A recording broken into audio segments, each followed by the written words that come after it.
Hey, good morning, everybody. Welcome to the 2022 Supply Chain and Procurement Awards, a global event to celebrate good news and great accomplishments across industry while embracing and amplifying a noble mission and purpose. My name is Scott Luton. I'm with Supply Chain Now. I'm joined by my dear friends and co-host today, Kelly Barner with Buyers Meeting Point. How you doing, Kelly? I'm doing great, Scott. Good morning, everyone. Great to see you. And of course, Phil Addison with Art of Procurement. Phil, how you doing? Hey, Scott, I'm doing good. Thank you. Thank you for the intro, and I'm really looking forward to doing this. I agree. And Phil, we're going to start with you because what a global showing of support that our awards program has had this year, right? Yeah, I mean, we're so grateful for all the support that we've had from our supporters and from our partners. You know, events like this truly wouldn't be possible without their support. So I want to thank today Cooper. Cooper is our title sponsor for the Supply Chain and Procurement Awards this year, and also our partners Africa Supply Chain Excellence Awards and Logistics Executive Group, along with Vector Global Logistics. Again, a thank you for those organizations for supporting what we're trying to do here and really shine a light on excellence within supply chain and procurement fields. Great. Well said. And also big thanks to some of those individuals there, Kim Winter, Jenny Froome, and many others. Folks, some of the folks will be showing up in today's special event. That's right. Kelly, who else should we be thanking out there? Well, speaking of individuals, none of these winners would have been selected without the input of our esteemed executive judges panel. They played an amazing role throughout this whole process, giving us feedback and helping us select the very best and brightest that procurement and supply chain have to show. And of course, in addition to all of our old friends and everybody that has been with us in the past, we also want to give a warm welcome to everyone from global media who's joining us today. We know we have some procurement and supply chain publications and news sites with us, but we're also very fortunate to be joined by a number of mass media and business publications as well. So welcome to old friends, welcome to new friends. We're so glad you could join us today. I agree. And there's a ton of folks in the comments. Holy cow. Lots of passion out there. And we're going to try to work those in throughout the session. And, I should also add, Kelly mentioned the judges and Delay, Tanya, Detlef, Korai, and Ann. Really appreciate their dedication, all their work on top of what they do in their organizations there. We should also, a big part, Kelly and Phil, as us and our teams got together, we wanted to not just have a run-of-the-mill awards program, but we wanted to bake in a ton of purpose into this event together, right? Our collaboration. Our awards team is very proud to have established a successful partnership with the extraordinary nonprofit Hope for Justice. It's focused on eradicating modern slavery and human trafficking. So big thanks to all of our nominees, our sponsors, our supporters. Together, we've accomplished a couple of things. We should all feel good about this. Number one, over the course of our awards program, we've educated the global market on these critical issues of our time. Kelly and Phil, how many times have we all had these aha moments with folks as we've shared data and stories and kind of the current state of things across the globe that we've gained from Hope for Justice. So that education and awareness is so important. And secondly, man, I'm a real practical gift giver.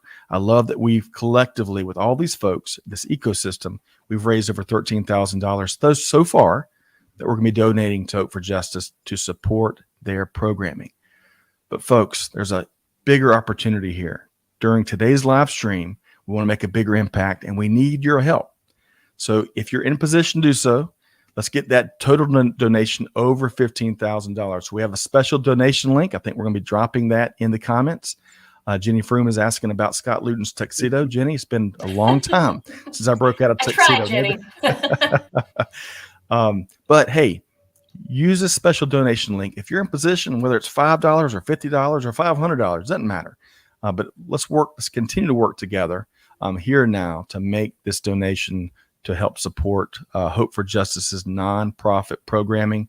Let's give them more resources. And we're going to wrap today. Beyond donations, the onus is on all of us to take action. So stand by for that.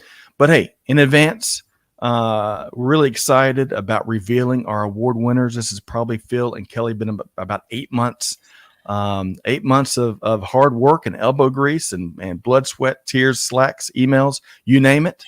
And we get a chance, we'll get both y'all to weigh in here. Yeah. We have a chance to, again, celebrate great news and accomplishments while making sure we're taking action on one of the greatest noble missions of our time. So Kelly, how does this strike you?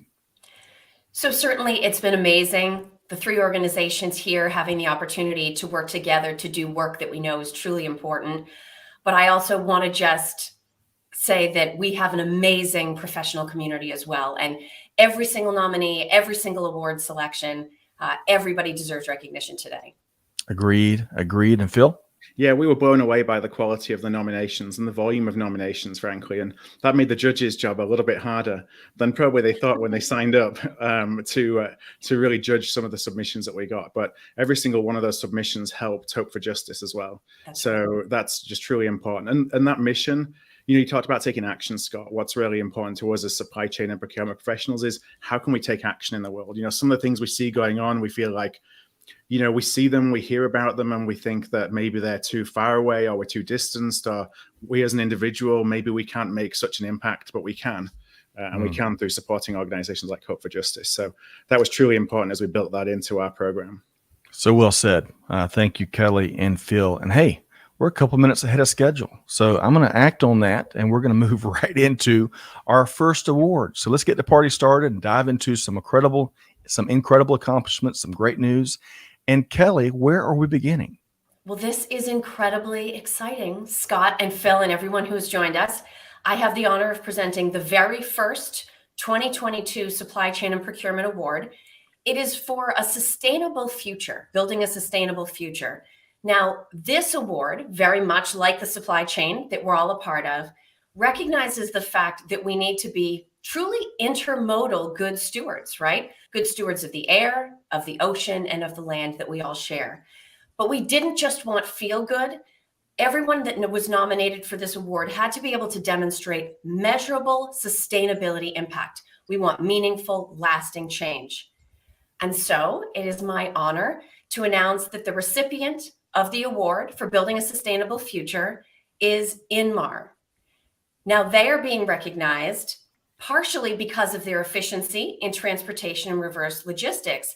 But to that point around measurement, they have chalked in a 99% landfill diversion rate, which has made it possible for them to keep 200 million pounds of materials out of landfills that otherwise been there. So to celebrate this moment, let's hear from a member of the Inmar team. Thank you. I am Thomas Borders, General Manager of the Product Lifecycle Cloud at Inmar Intelligence. We are truly honored to be recognized for our ongoing sustainability efforts. By offering end-to-end post-purchase experience solutions, we help customers keep returned goods out of landfills by keeping products in commerce. In fact, we're the nation's largest liquidator of excess inventory and product returns. We operate more than 25 returns processing facilities across the country, which helps us reduce the consumption of fossil fuels and carbon emissions. For even greater sustainability and productivity, our supply chain performance analytics team focuses on eliminating waste within supply chains in both forward and reverse logistics. By providing an end-to-end solution, we help our customers operate more fiscally and environmentally responsible, all while helping merchants differentiate their brands through an unrivaled customer experience. Special thanks to all event sponsors, judges, and the Inmar associates that transform our vision into reality day after day. Again, on behalf of the Inmar team, thank you. So congratulations, Thomas, to you and your team. We're glad you were able to accept on their behalf. And I think there were a couple of things that we heard from him that are so incredibly important. We talked about the measurability and the metrics that give some gravity to the work that companies are doing in this area. But he also talked about the fact that this has to be fiscally responsible as well. Because if we are truly going to get towards a sustainable future, each of these projects and efforts has to be sustainable in and of itself. It has to make good business sense and be good for the world. And so kudos to that team for all of their amazing work. Don't give up the hard work. Keep at it. We look forward to seeing incredible things from you all as we move into that future. Well said. Congrats to the entire Inmar Intelligence organization. Incredible story there. So much good stuff. And we got a couple minutes. I want to recognize Maria. Maria, let us know where you're tuned in from. Way to go, Inmar Intelligence, she says. So proud. I've been working there for the past 15 years. How about that? Stephanie Stuckey, the one and only, is with us here today. Hey there from the Georgia coast, where she's at the Georgia Economic Development Authority Conference. Congrats to all the winners. Agreed. And, we've got to recognize Jenny Froome. So Jenny, she's waited a couple of times, but Jenny agreed with many of your sentiments earlier there, Kelly. Okay. And folks, we're going to try to work in your comments throughout today's session. We've got a lot of moving pieces. Phil, I want to give you a chance to weigh in on what we saw there with Inmar Intelligence and taking real action, as Kelly said. Not lip service, real results, sustainable results. Yeah, and there, as we talk more about sustainability, that ensuring that it's profitable sustainability is really important because that I think when we've tried to work certainly in the procurement space with sustainability initiatives, it's kind of fallen down there. I was at an event last week and it was really interesting just to talk about one of the things that was interesting to me was how we need to embed sustainable practices into our business as opposed to seeing them as being discrete projects. And it's, this is a CSR project or this is a sustainability project. No, we need to be bringing those together so it's just a business process. So it's really interesting to be inspired by some of the initiatives that are going on within our community, and certainly the one that Inmar was awarded for as well is an example of that.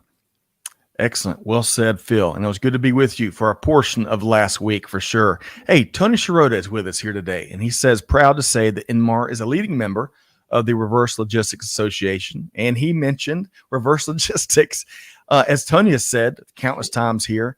That's kind of been the, he calls it the dark side of global supply chain.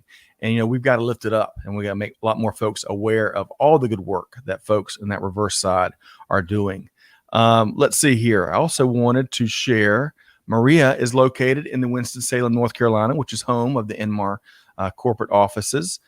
Corinne Bursa, host of Tech Talk Digital Supply Chain Podcast, is with us. She's got to learn a lot more about the great work Inmar is doing. Hey, we're trying our best, Kelly and Phil, aren't we? And folks, if you have any little side note, if you're having any technical difficulties, we've got a bunch of folks on the platform right now. As I think Paul mentioned, he's going to reconnect. Hey, yeah, do that. From time to time, you might need to refresh your screen there. Okay, so moving right along, Kelly and Phil, I want to get into our next category, which is the world-class logistics ecosystem. What a category. Hey, Phil, tell us more. Yeah, and I feel like when we're making these award announcements, we need an applause backing track or something that goes with the winner to really bring this next year. Next year, Phil. But no, thank you for our second award, which, as you mentioned, is building a world-class logistics ecosystem. And I think it's been obvious for the world around us right now. Supply chains are just playing more of an ever-expanding role in the communities and economies. And while we're doing that, they become a lot more diverse and complex and, far more ecosystem-driven. So whether it's from carriers to brokers, warehousing providers to asset-free optimizers, control towers to 3PL service providers, there's a lot of new innovations and new forms of value that are entering the scene around this category all the time. And so this award, Building a World-Class Logistics Ecosystem, is really presented to, when we're looking at the nominations, an organization or team that demonstrates logistics excellence. And so with that being said, it's my pleasure to announce, and let's cue that backing track, Transportation Insights and Nolan Transportation Group as the winners of this award today. And let me just tell you a little bit more about our winners. So Transportation Insight and Nolan Transportation Group are industry-leading 3PL logistics providers. Our judges commended Transportation Insight and Nolan Transportation Group on their ability to help their clients problem solve in complex environments, from the first mile to the final mile. And there was one interesting example that was cited, which is where they were working with a retail customer and they were experiencing, I think, 12,000 address corrections a week. And it was costing over $100,000 a week. And so they created an address verification API to really ensure the accuracy of all of these addresses. It had 5 millisecond response times. There were 300,000 API calls a day, but it significantly helped their client increase on-time delivery rates. And just to add in, it saved them over $3 million a year. So an added bonus there. So with that being said, let's hear from a member of the award-winning team. On behalf of Transportation Insight and Nolan Transportation Group, I am absolutely thrilled to accept the award for building a world-class logistics ecosystem. We are grateful to Supply Chain Now for recognizing so many innovators in the world of supply chain and are honored to be leading the charge along with so many of you. We had an incredibly simple vision that has guided us to this point. Great tech, empowering greater people. It takes the right combination of technology and people to keep the economy moving. And we're excited and humbled to provide solutions from port to porch. Obviously, we couldn't have accomplished this without a team of dedicated individuals. Our employees go above and beyond every day, helping sustain business for our carrier and shipper partners with the perfect mix of technology services and personnel. It's no secret that hard work pays off, and we have the hardest working team in the industry. So on behalf of Transportation Insight and Nolan Transportation Group, thank you. We are filled with gratitude for our carrier and shipper partners, employees, and everyone who has made this possible. And there's so much more to come. Thank you again. So congratulations to the team at Transportation Insight and Nolan Transportation Group. It was a hotly contested category. So they did a great job, and we're proud to award them in this category. Agreed. And I love what John Haber said there. Did y'all hear that? Great tech empowering even greater people. Kelly, you're nodding your head as well. I love that. That's going to be a t-shirtism from today, right? I think it is. And it's so interesting because when I hear retail, the first thing that comes to mind for me is that means it's touching us as people in our personal lives. We're certainly here today to celebrate business achievements. But when you look at a company that can do something that improves the way any retail industry changes, it's hitting individual families and communities. And that is truly something to celebrate on an individual level. Well said. Well said. A couple of quick comments here. So Celeste is being the connector, pointing folks to Scott White, Inmar. He's part of that reverse logistics supply chain team there for our first award winner. So thank you. Blessed be the connectors in life for sure. So thank you, Celeste. El Marie is congratulating John Haber and the Transportation Insight and Nolan Transportation Group team. Good old Tom Valentine's with us, TV. Also congratulating the TI and Nolan Transportation. The Nolan Transportation Group team. Yeah, goodness gracious. And also welcoming in Michael from Nigeria. Great to have you here via LinkedIn. Thanks so much. Okay, so Kelly and Phil, sometimes we've got too many prep guides floating around the desk. Can y'all relate to that sometimes? So we've got our first big keynote here today, right? I want to welcome in, it takes, as Phil and Kelly and we all kind of spoke to, it takes a lot of support to do this, to put on these awards and dive into the backstories, look at all the data, celebrate creating these events, and then also writing that check to a great, powerful nonprofit doing big things. It takes a lot of support. I want to, again, share our gratitude to our title sponsor, Coupa, for supporting those efforts at both celebrating good news across industry while bringing attention and resources to that noble mission. So with that said, I want to welcome in one of our friends from Coupa, Gina Tesla, Vice President, Environment, Social, and Governance with Coupa. Hey, Gina, how are you doing? Hi, good morning, everybody from the West Coast, bright and early. Well, Gina, as we did in the pre-show, meet Phil and Kelly. We're all big fans, and really, again, we appreciate y'all's support. Happy to give it, and so thrilled to be here today. So, love your passion, as we learned some of the pre-show conversations, your passion for that intersection of business and society, where oftentimes innovative partnerships are formed. Now, in doing our homework, you also have quite the track record for building strong, diverse teams. But to start our conversation today, hey, tell us more about Coupa. Well, thank you again for inviting me here today. I am so thrilled to be here and to talk a little bit about Coupa. We're creating a whole new category of enterprise software, and this is all about BSM, or business spend management. And this is really all about modernizing and digitizing the back office. But what's that all really mean? To me, it's all about silo busting, right? Creating more connections among teams, really creating connections between, if you think about it, between the procurement team and the supply chain team, finance and IT. It's ultimately about how we can maximize every dollar spent and how we can look and maximize that dollar spent from both a supplier diversity perspective and a sustainability perspective, as we've been talking about this morning. We're a fast-moving company. I love it. We're able to create a huge amount of impact in a short period of time. We have over 2,500 customers and 8 million suppliers. And what we're doing is we're really helping to provide that visibility. We're really helping to unify, as I said, really bust those silos. And as we all like, we're helping to build more control. Who doesn't want more control in their life? I love that. Smashing silos. Kelly. That's right. And more control.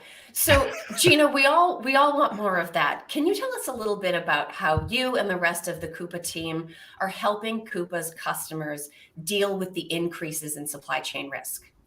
Yeah, absolutely. We know that it's definitely a challenging time now. There are a lot of different factors, macroeconomic factors, that are causing all kinds of supply chain disruptions.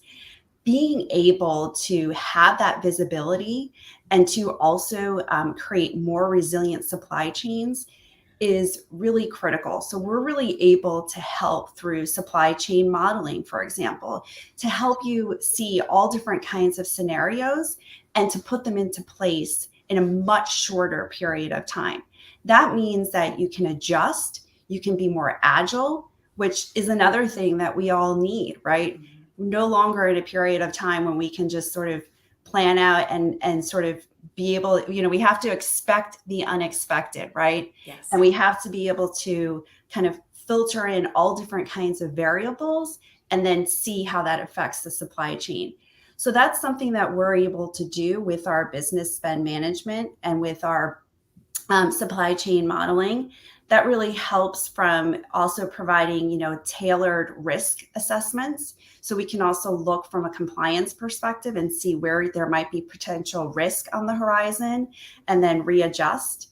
And again, I can't say enough about both the silo busting and then also helping these cross-functional teams. How often have we sort of just learned from, basic sort of consulting can always sort of go into any organization and say, if you just didn't have so many silos, if you were just able to communicate more, you'd be able to achieve more. So we're really here to facilitate that. Really quick, Phil, before you pose a question, that expect the unexpected. It's like the next episode or series of Big Brother. If you are fans, I think they're on like season 25. It's going to be sponsored by Global Supply Chain, I believe. But Phil, where are we going next with our friend Gina? Yes. So I think, Gina, when we introduced you, you talked about your role in ESG. And ESG, the environmental, social, and governance element surrounding global supply chains and procurement is something that a lot of organizations, it's becoming far more important. And it's something that's gone from being talked about, perhaps among supply chain and procurement professionals, to actually ties into markets. Markets are looking at what organizations are doing around ESG as a value measure. And so I just wonder if you could discuss some of the initiatives, some of the ESG initiatives that Coupa is focusing on right now. And, what are you kind of looking out as you're mapping that into the future? Yeah, absolutely. I mean, I am the luckiest person in the world to have this job, to be focused on environmental, social, and governance every day, and to do it at a place where our ultimate shared value that we're providing is our sustainable business spend management. We have over $3 trillion in cumulative spend. Let's imagine a world where $3 trillion or even more is spent in a diverse and sustainable way, right? Meaning if we're able to then take that spend and select more diverse suppliers, if we're able to reduce carbon footprints, if we're able to reduce risk in the ESG supply chain. So for me, it's really a matter of what we're ultimately able to provide as our offering from a sustainable business spend management. And it's also our personal corporate responsibility in terms of how we show up in the world. And that's what I get to focus on every single day. And it's really about looking at our time, our talent, our technology, really the passion of our employees, ensuring that we are harnessing that, providing opportunities for our employees. We've just recently increased our volunteer time. We've increased our match.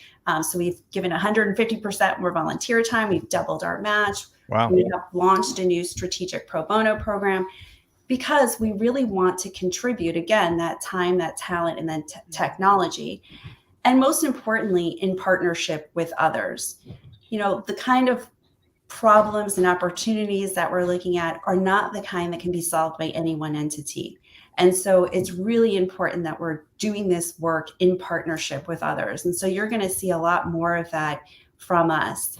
And, you know, Scott, I'll sort of give you another T-shirt here. Okay. We're really all We collect about them. reducing the delta between good intentions and meaningful action.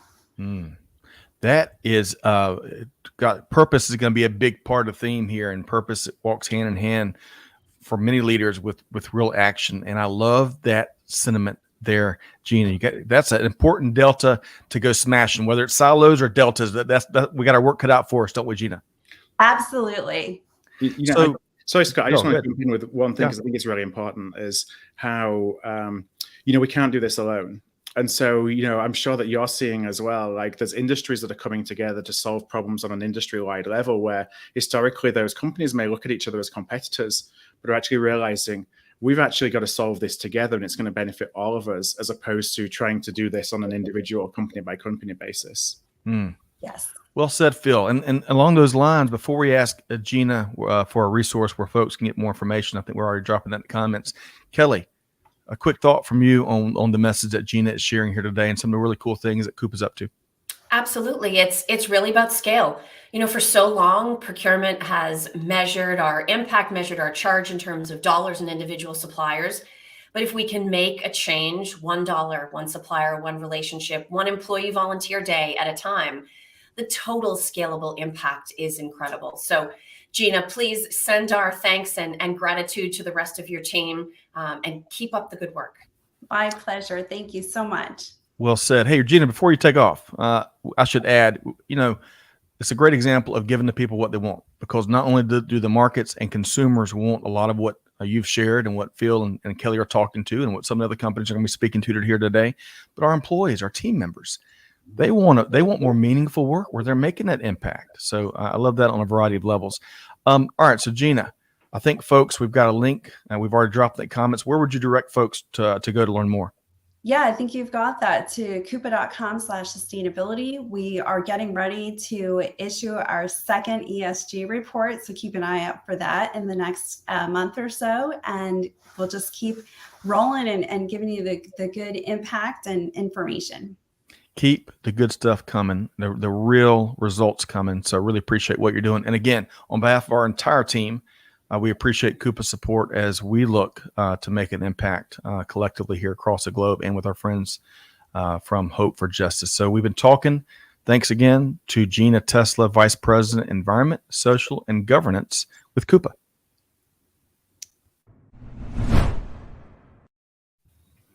All right, man, Phil, Kelly, I'm ready to run through the wall that's behind me. How about you? Well, that would certainly shorten the delta between, what was it, in purpose or intentions and measurable results. Just don't go around the wall, just go right through it. Yeah, and I'm definitely ready to start bashing some silos. I thought that was a great term. You know, I may co-opt that, because I think that's one of the greatest challenges we all face on a day-to-day basis, isn't it? And you know, it's down to people, but it's interestingly how it's increasingly we're using technology as a way to enable that. Agreed. And I'm not going to put it as eloquently as Gina did, but that delta, basically what I heard there, that delta between all the lip service that's out there in the market and those folks that actually get stuff done, GSD, limiting or reducing that massive delta that can be in between those two spots. Okay, I want to share a couple quick comments before we move on to our next category. I want to welcome in Ebony from New Jersey. Congratulations to the winners and nominees. Thank you for that, Ebony. Thanks so much for being here. Dear friend Jenny Froome is also congratulating Transportation Insight and Nolan Transportation Group. Great to have you here as always, Jenny. Nuria is tuned in from LinkedIn. Nuria, let us know where you're tuned in from. Samira, I think I got that right. Let me know if I didn't. Good morning from Morocco. Man, I bet that is a gorgeous These are truly site. global awards, aren't they, this morning? Absolutely. Alun, hi, Kelly and Phil. Great show. So both of y'all are doing an outstanding job. I just want to put that out there. But hey, all the good fun. Thanks, Alun, Alan. thank you. Good morning, Alan. Alan, I'm putting a different emphasis there. Alan, my apologies. Great to have you here. Teach you some Welsh. Yes, please. All ears. At least my mom wouldn't have said that as a kid, but all ears now. John Rosa, great to have you here via LinkedIn. Vicky White here of our Supply Chain Now team is with us. Great to see you, Vicky. Okay, so folks, so much good news. So much good news. I want to let's see here. El Marie, extremely true, Phil. We have strategic partners globally that would have been seen as competition previously. That's such a great point because I've seen, Phil and Kelly, a lot more collaboration, co-opetition, as I've heard it put. That's a great thing, and it's really a breath of fresh air here in 2022, right? Ray Atia is with us. Hello, Ray from Ohio. Collaborating with others to solve high-hanging fruit problems is the only way to create systemic change. Excellent point there, Ray. And that's another Okay. T-shirt phrase, high-hanging fruit. We solve Yes. high-hanging fruit problems. Isn't that, Phil? You're a marketing genius. Marketing genius. Let me be the first, or maybe the millionth person to tell you that. All right. So as much as we're all now energized with the message that Gina Tesla with Coupa has shared, we have got the one and only Kevin L. Jackson joining us here in just a second. So let's welcome in Kevin. Hey, Kevin L. Jackson, how are Good you? morning, Kevin. Hey, good morning, everyone. I'm trying to find that high-hanging fruit. Man, we just got to hook you up to the electrical grid, and we're going to be able to power the country, the coast to coast, maybe the globe. But Kevin, before we go too much further with you, we got to point out you host Digital Transformers here, which is a top 100 podcast. You're kicking butt, taking names. So great to have you here as we celebrate good news with purpose at our awards. So how you doing, Kevin? Hey, I am doing great, and so thank you for telling me about the award. I tell you, it's not me. It's that team, that production team that's right now making us look good globally. And Kelly, you're right. I mean, this is a global award. I'm just looking at all the different countries and people and accents. And I mean, this is amazing. It really is. So we're going to be talking over the next couple of minutes about one of your favorite topics, right? Digital transformation. We've got an award, delivering change through digital transformation. Tell us more about it. Yes, absolutely. In today's world, change is constant and accelerating. That means that for every organization, this means identifying a business need and understanding and acquiring talent, changing their internal processes, and deploying that needed technology. It also, even more important to that, is being able to successfully lead a digital transformation effort. It's about flipping that switch in the brain, right? And this award is presented to an organization that is well on their way through a digital journey, and they are willing to share their transformational story for the benefits of the world, of the globe. So Yeah, go ahead. with no, I don't want to take your steam. And you're bringing truckloads of energy. I love that. So I'll let you name the winner. So I am so proud and honored to announce the winner of the first Digital Transformation Award to the Dubai municipality based in the era Dubai. Where's that track? There you go. Yeah, we do. We need that. We got to write that Well, down. we for need next to year, right? keep Kevin online for the rest of the ceremony.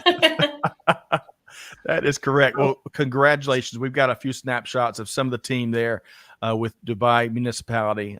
Congrats to all of you.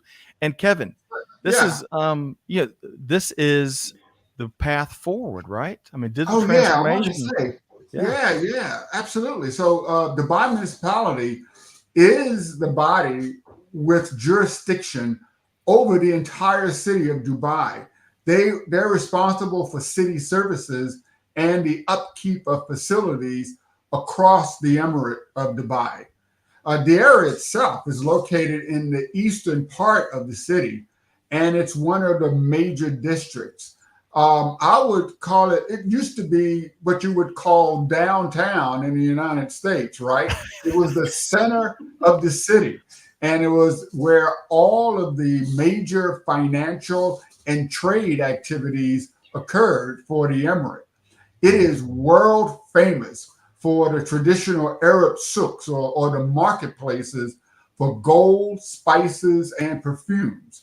That team, where you showed their picture, they really highlighted the crucial dilemma presented especially in government, in executing procurement, analyzing bids, evaluating those bids, and issuing the service contracts for the day-to-day operations of the city. So in order to do this, they aligned the procurement process with the core municipality strategies by institutionalizing and implementing new practice ideas, procedures, and policies in the government. They enabled training and capacity building, develop goals and strategies to improve all processes, and even more important, actually established ongoing measurement processes in order to monitor and measure the strategic procurement performance.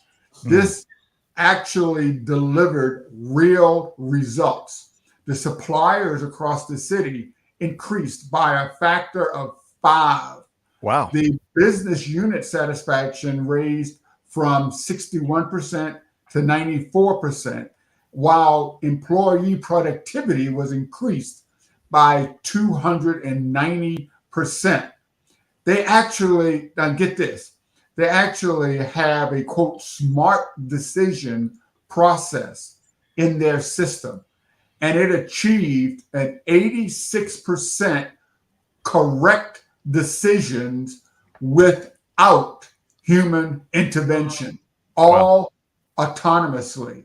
The suppliers all interacted through a 24/7 online portal with 0 physical visits, and 100% of the procurement team worked remotely, with an increase of the employee satisfaction rate from 87% to 98%. This really shows that government organizations can indeed lead us all into the future through digital transformation. I love that. You talk about delivering change through digital transformation. And Kevin, appreciate all that you're sharing here. Congratulations to Dubai Municipality. What an incredible story. Kevin, I wish we had another hour with you, because as Phil mentioned, you should hang out with us the rest of the show, but we're going to be together soon. And yes. Thank you. I'll give you one final word, Kevin, before we swoosh you back out. I tell you, this show is really lighting the beacon. I mean, over the past 2 years, I mean, before, pre-pandemic, supply chain was a bad word, right?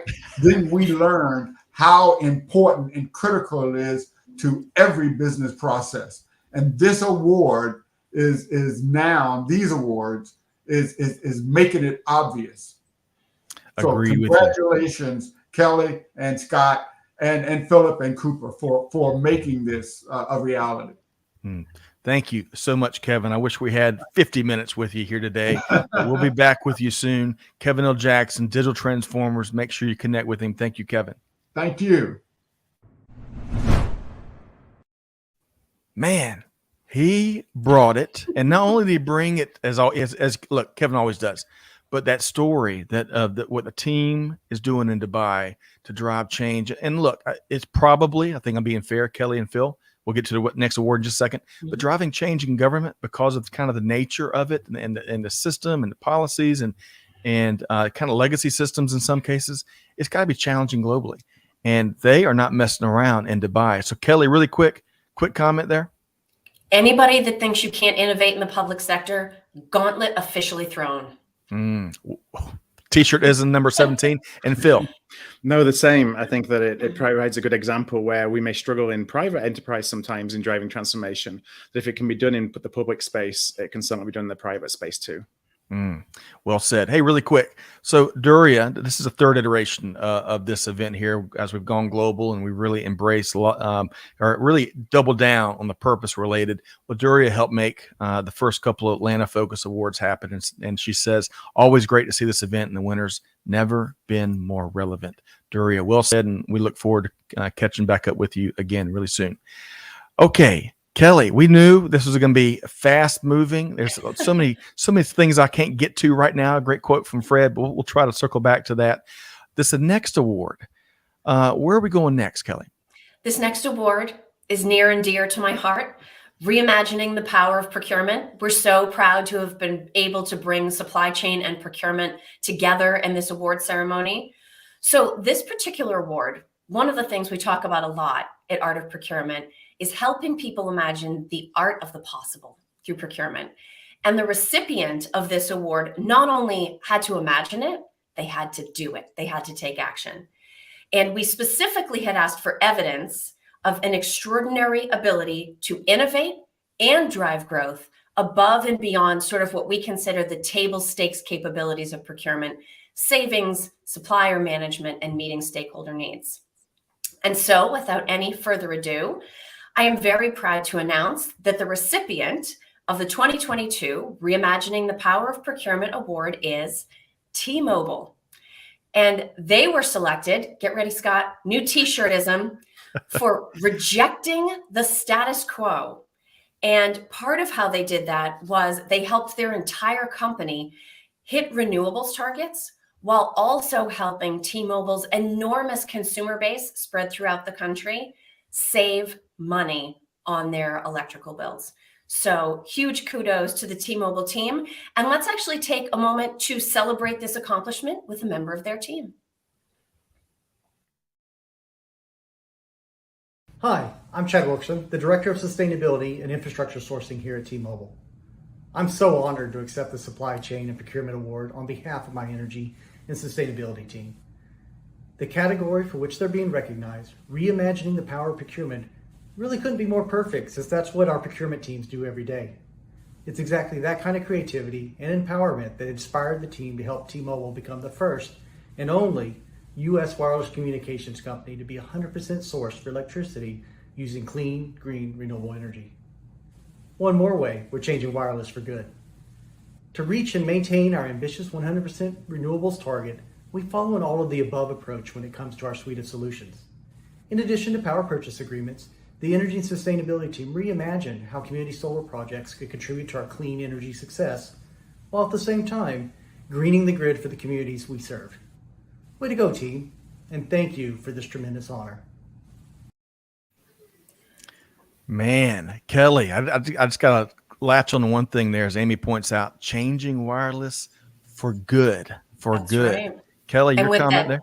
Keyword empowerment, right? Just like supply chain has changed by being thrust into everyone's firsthand awareness, procurement too has changed tremendously over the last two words. And that word empowerment, anyone that's in the field of procurement, whether you intended to be there or not, you have an opportunity to do tremendous good, whether you're changing wireless, changing how things work in the public sector, or hitting ESG targets, any number of things.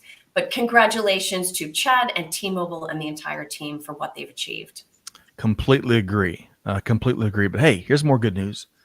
Wait, there's a lot more. Phil, I'm coming to you in just a second, but I got to share this from Fred because this is how I feel too. Fred Tolbert, the Doc Holliday of supply chain, as he's been coined by the one and only Greg White.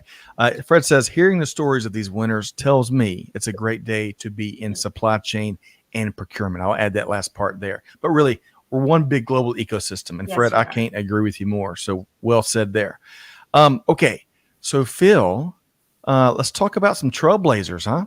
Yeah, and ironically, just going back to that T-Mobile, people may be wondering what's this non-traditional background of the hotel room that I'm co-presenting in. And ironically, I'm basically across the road from T-Mobile's US campus. So I could have gone and delivered that award in person. So maybe next year.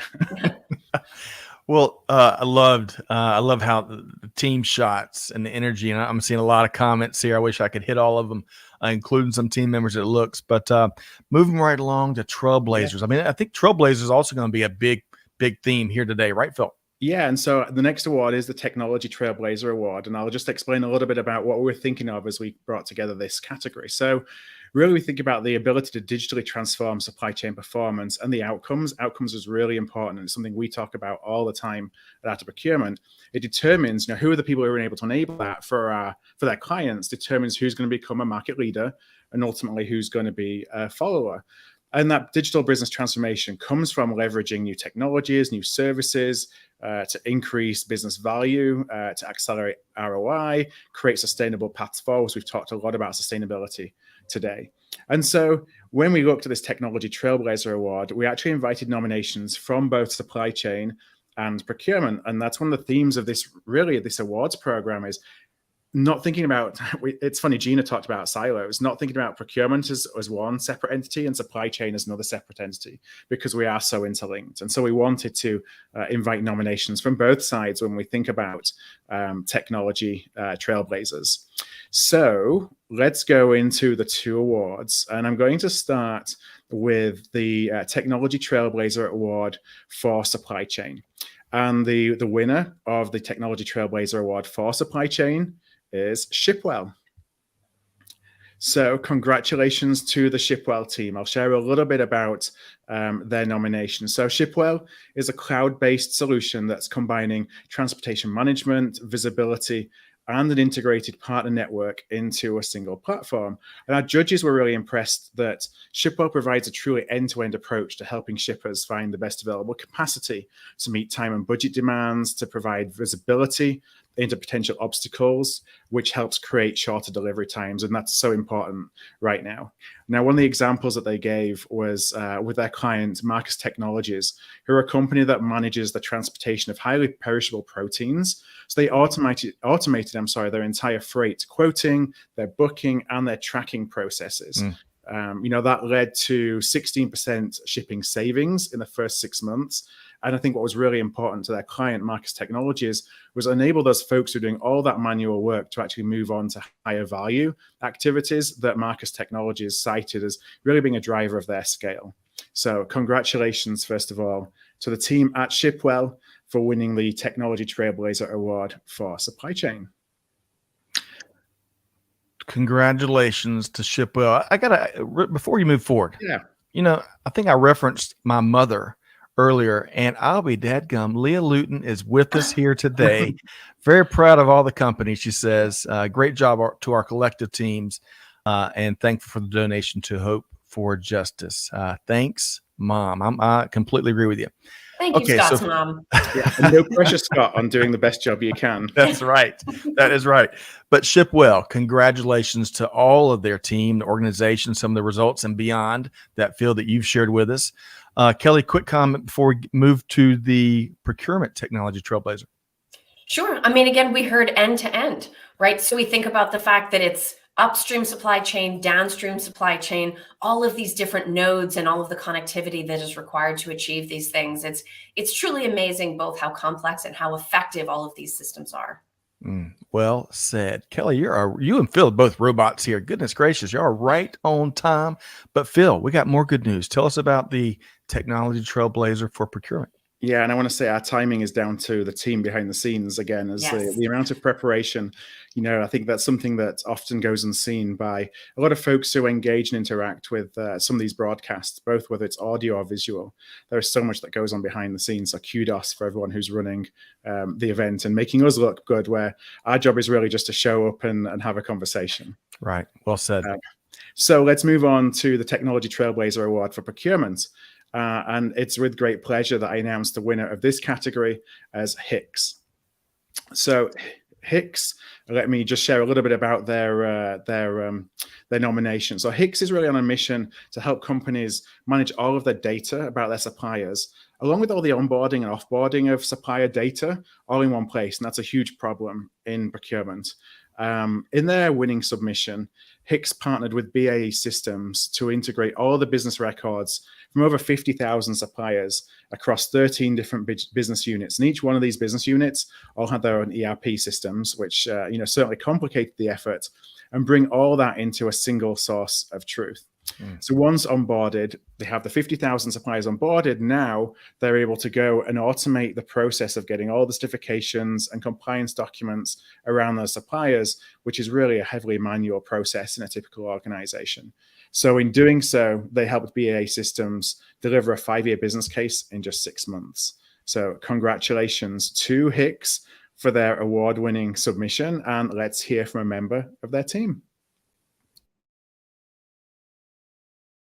Hi everyone. On behalf of everyone at HICS, our customers and our partners, I just wanted to say a massive thank you to the Supply Chain Now team and the judging panel for having selected HICS for the Technology Trailblazers Award.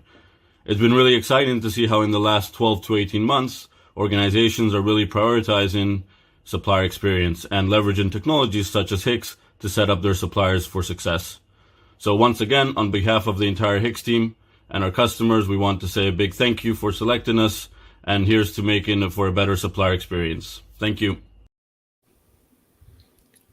So, Shipwell and HICS, congrats to you both. Congratulations. Yeah. Seriously. Let's see. Phil, let's give you the final word. And we're getting close to our second keynote today. So, final word from you, Phil. Yeah, just a congratulations again to Costas and the whole team at HICS. It truly is a difficult problem for procurement to manage all of this data, and leads to just a lot of challenges in understanding, who your supply base is, where the opportunities are to drive things like, compliance to insurance requirements, starting to understand certification around diversity, ESG. There's so many interconnected parts of the data they're able to bring together into a single source of truth. And that's really one of the largest challenges that procurement faces right now. So congrats to the HICS team and all the work that they're doing to solve that for their customers around the globe. Excellent points there, Phil, on the money. Hey, really quick before we welcome in our distinguished keynote here, number 2, Shawita says, congratulations to all nominees and winners. Completely agree. A lot of comments I can't get to today along those lines. Yosh, our friend Yosh says, congrats, Shipwell, from the Fulfilled team. Hope you're doing well, Yosh. I want to, let's see, Kevin says, who's still with us, your mom will always be there for you, Scott. I love that. I love that. And I can't let anybody, I try not to let anybody down. Nana, perhaps, from Ghana. I apologize. We certainly want to acknowledge everybody. We're so glad that you're here, tuned in via LinkedIn. Okay, so, and Crawford McCarty, I see you there. I'm going to try to get to that comment in a minute. But let's do this. Kelly and Phil, really, as we talked about on the front end, so many great awards shows out there. We wanted to celebrate good news, but we wanted to bake in as much purpose as we could. That give forward thing that good old Greg White, who may be listening, it's really important to us. It's who we are. It's in our DNA as leaders and entrepreneurs, you name it. Along those lines, I want to welcome in our dear friend, champion of real change, and really a helpful facilitator as we act on the purpose that we have. Let's welcome in Tim Nelson, CEO of Hope for Justice. Hey, Tim, how you doing? Hi, Tim. Hey, good to see you all. Thanks so much for doing this. So appreciate to be a part of this with you today. So great. Well, we appreciate what you and your team does. Kelly, Phil, and I have been big fans in our where we are in the world. We're all co-chairs of the Tim Nelson fan club. But kidding aside, it's real, it's about real results and real impact. And you rely on the efforts of certainly of global supply chain and procurement, because we're uniquely positioned to do something about it. So with no further ado, Kelly and Phil, I think we want to invite Tim. We're ready to hear your message here today. And I'm gonna get my popcorn and Diet Coke. And thanks again for joining us. Oh, thank you so much. A real genuine thank you on behalf of the whole of Hope for Justice team for even being included in this. I want to give a shout out to everyone off the bat of everyone who's been able to be part of this and donated or given through your sponsorships, through the nominations, because at this stage we're running at $13,000. So before I get into the meat of what I wanted to say, I wanted to actually just say to you, a massive thank you on behalf of those that we're going to be able to help see freed from modern day slavery and human trafficking. I worked it out that it's somewhere in the region of $500 that it takes for us to take a child from exploitation, to bring them to one of our short-term transition centers, to find their families, give them trauma-informed care, help them get education and food and all the bits that they need to get themselves back on the journey, to bring them back to their families and to work with their families for 2 years afterwards to ensure that they are stable.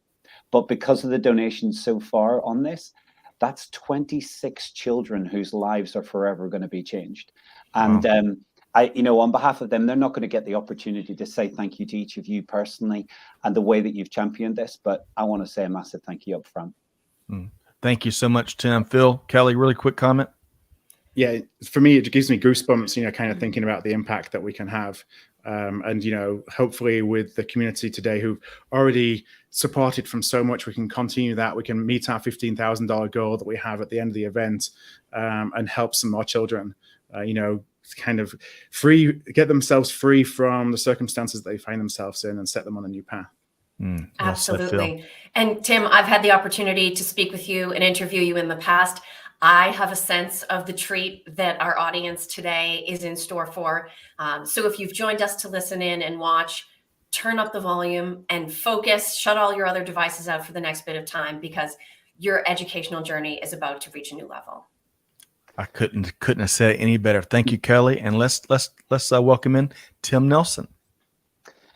Thank you all, everyone, from wherever you're joining us across the world. My name is Tim Nelson. I'm the CEO of a nonprofit or a charity called Hope for Justice. I wanted to start today by taking you back to 2008. 2008 was a big year in my household. My wife and I were expecting our first child, and we were also looking to build our first home. Now, for anyone who knows what it is to have children on the way and the expectation of the first child and what that means for what you need to get in, all of the crib and everything, there's a whole industry around that itself. But also in the building of a house, I don't think I've known a more stressful time along that journey. And we bought a piece of land and we got ourselves the blueprints, working with an architect to try and look at the ways in which we could build this property. Now, we started that journey and we started to build it, and a little bit along the way, we discovered a natural spring flowing through our site. So we had to adapt the plans, and I was making contextual changes as we went away, but the architect was insistent upon the plan being amended. And as we went through, I was mesmerized by how the builders had to build specifically to the plans that had been made. And I think today we're faced with lots of different challenges across the world, and we are all representatives of different organizations and businesses across the world, but we're all trying to build to a business plan. And that business plan itself is open to change. The last couple of years have taught us that change should be an everyday present part of every single business. But I'm here to tell you that business isn't just good. I'm thrilled to celebrate every single one of those people who are getting awards today. Even just to be nominated for an award, for your business to be considered as a leading business, not just in one part of the world, but globally through these, I think is significant. So if you're joining us today and your business has been nominated or your business has been successful, I want to celebrate you, because I don't just think businesses are good. I believe that businesses have the power to change the world. Kelly said that the art of the possible is something that we talk about on a regular basis. But the art of the possible, to believe that businesses would have a global platform to bring change, I think is something that we all need to resonate and understand. I think it was Ralph Waldo Emerson who said that if a man can write a better book or preach a better sermon or make a better mousetrap than his neighbors, though he builds his house in the woods, the world will beaten a path to his door. And I think you have the opportunity to build a business that is not just a good business, but a business that actually sends a message out across the world. And in these days and this age that we're in, messages can transmit across borders and across platforms, through social media, through the web, to be able to get customers that you never even thought that you would get. But what is your business going to be like, and how is your business going to be set up? You know, we're talking about procurement and we're talking about the difference that you can make. But the reality of it is that the environment that we sit in is challenging. This issue of modern day slavery, or human trafficking as it gets called, is huge and growing. You know, there are now more people now enslaved than there ever have been across the world than at any point in time in human history. The estimates are somewhere in the region of 40.3 million. In terms of financially, that's somewhere in the region of $150 billion industry globally.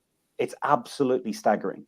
And for those of you who aren't aware, you know, that comes in many different forms, from sexual exploitation, domestic servitude, labor trafficking, those individuals who are forced into marriage, or those individuals who have their organs harvesting. We see it in a lot of different ways.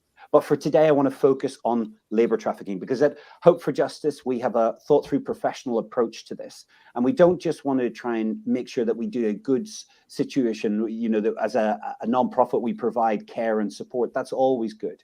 But we want to have a thought through professional approach to seeing an end to this. And I believe that in partnering with businesses globally, we can change the society that we live in. You know, the UN Sustainable Development Goal is that by 2030, we would see an end to slavery within business. It's the UN goal 8.7, if any of you want to look it up. And I know many people are looking at that as not just a kind of nice target to be thrown out there, but actually something that meaningfully businesses can make a bigger difference in. And we've seen massive changes in the last 18 months to 2 years around climate change and the awareness and the adaptation of new strategies and policies for business. But on this issue of modern day slavery, we are not seeing enough done globally. Even just the climate change shifts that we're seeing and the technologies that are being brought out are actually leading to the unintended consequence of more people being enslaved. An example of that would be the electrification of vehicles. We know Tesla and many other vehicle manufacturers, just to name just but one, are looking to try and see us all move into electric vehicles, and governments are starting to change legislation.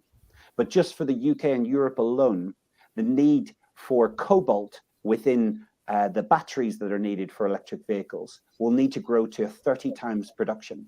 And the sad reality is the majority of cobalt is mined in the Democratic Republic of Congo by forced labor and children.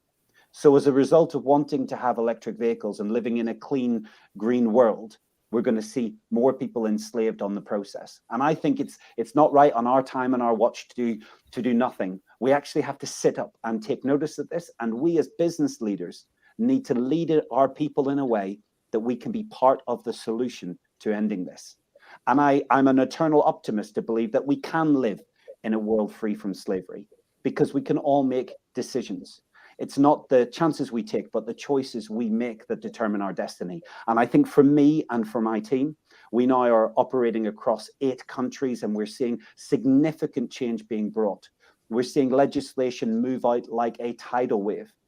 Just for many of you, you'll be aware of the legislative changes this last year in Germany alone that get enacted in January next year, which will carry a 2% global fine for any business that's seen to be complicit or compliant within modern slavery being in their supply chains. Now, you might ask yourself, what can you do about this issue? It sounds so big, and it's 40.3 million sounds a massive number of individuals. And the sad reality is that from the total of every non-profit working together globally, just this last year, only 118,000 individuals were found in across the whole world. So it's a tiny amount against what we see as a huge problem. But we have the potential to make a bigger change. We've seen that since the turn of this year with the war in Ukraine, massive change has come. We've seen things like food insecurity and the energy price inflation, which are driving businesses to look for better solutions and cheaper solutions from their usual suppliers. I would encourage any business that when you're doing that, to try and make sure that you don't just opt for the cheapest and easiest solution, but to ask the right questions. Within Hope for Justice, we've set up a division called Slave Free Alliance, which works with businesses to try and provide them the right level of support and care to understand their supply chain, but more so to understand where the red flags are. And we want to work with as a trusted friend with many of these multinational companies or your business to try and make a bigger difference to ensure that you're not part of the problem. And this issue of Ukraine hasn't gone away. It seems to continue to roll on. Just 3 weeks ago, I was out with the OSCE, which is the Office for Security and Cooperation across Europe. 57 governments were represented, and talking with them about the changes that need to be brought in to safeguard individuals who are vulnerable and had to flee Ukraine for their lives. Those individuals who are desperate to feed their families will end up in the supply chains of businesses. Many are now, even this day, are now moving into taking up jobs in different countries outside Ukraine. But it's important for us to bring the right level of practice on board so that we don't just see that vulnerability, but we act on it. And I wanted to tell you a story, just one story today in the time that I have, one that will hopefully connect with you. And it's a story about a lady called Magdalene. Now, Magdalene was found by our team, and Magdalene had a number of children with her. And she was taken each day to be forced to work in a factory for just over 12 hours. She was forced to live in the home that the trafficker was, not allowed to leave and held against her will.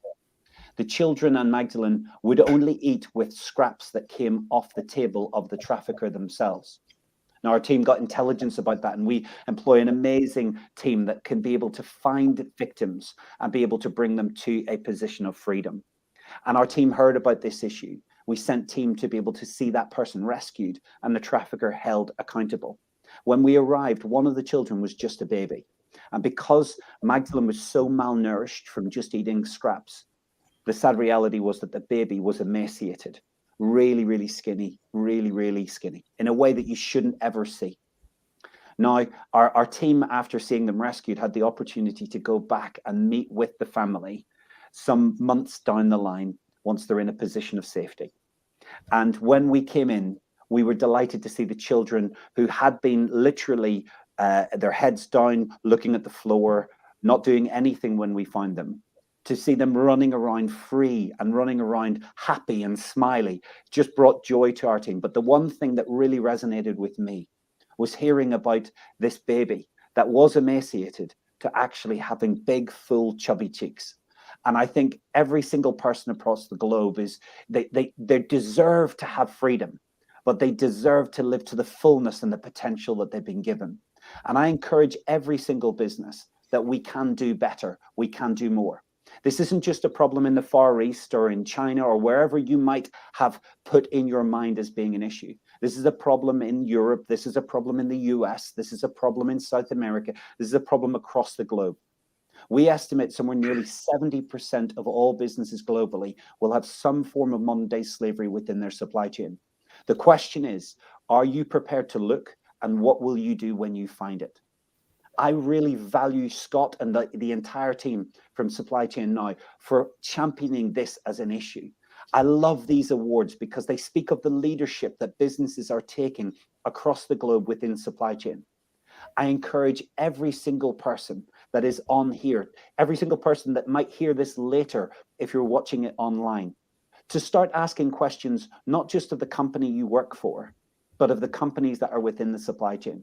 Not just about price and quality, because those things are always going to become important for you, but also about the conditions that the workers are held in, the conditions of the factories which supply the factories that supply you, more down the tiers of supply.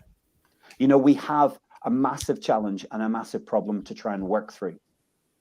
When I had the potential of going over to Ireland, where I'm from last summer, I jumped at the chance.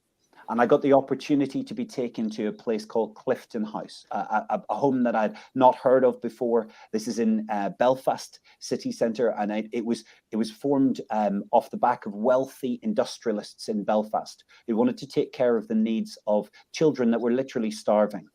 Now, I was told as I walked around and shown the various individuals on the wall who contributed towards this home being built about the legacy that they had made. And as I passed by, I saw a bust from a lady called Mary Ann McCracken. Now, many of you will never have heard of Mary Ann McCracken. Don't worry, I hadn't either. But when I got to hear about her story, something resonated with me. And that's why I wanted to bring it out to the fore today. Because Mary Ann McCracken was a woman brought up in the 1700s. Now, at that time, women couldn't vote. Women had no rights. And this is a lady who led a movement of women to abstain from taking sugar from their diet because they'd heard about the transatlantic slave trade. She also then, with two others, led a movement so that Belfast would be the first port to abolish slave ships coming into harbour. Now, bear in mind that the wealthiest person at one point in time in New York was from Belfast, made wealthy because of the transatlantic slave trade.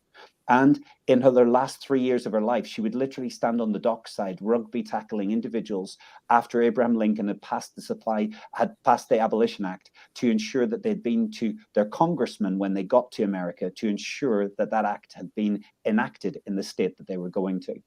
So I don't know whether or not you feel like you have no strength or no ability to do something. But I want to take something from Mary Ann McCracken's life today, something that says you are more powerful than you ever thought possible, that you have the power to make a change in your business that can transcend everything.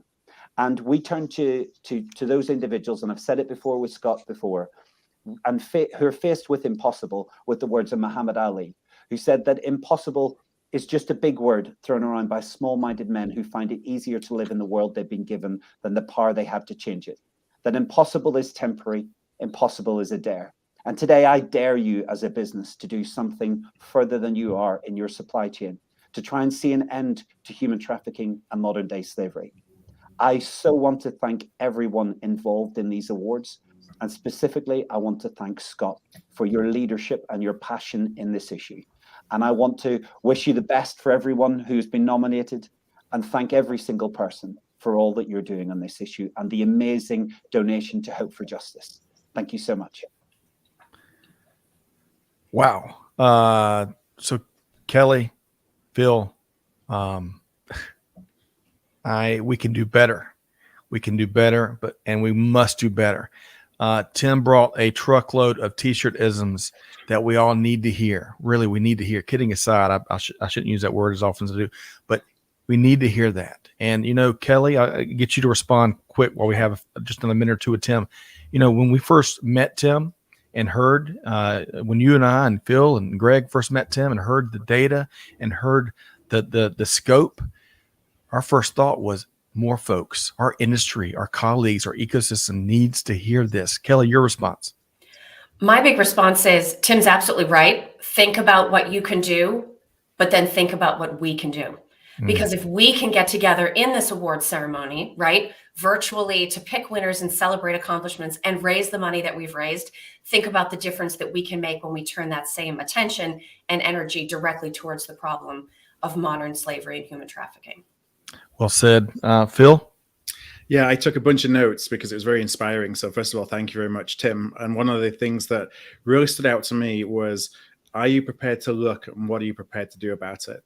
And that's, the message that, everybody within the procurement and supply chain communities can and should take, even if your organization doesn't have the structures that is built into, doing it on a formal basis. It's on all of us. In all the individual decisions we make, in the suppliers we choose, and the supply chains we connect, that it's our responsibility to look and then be prepared to act.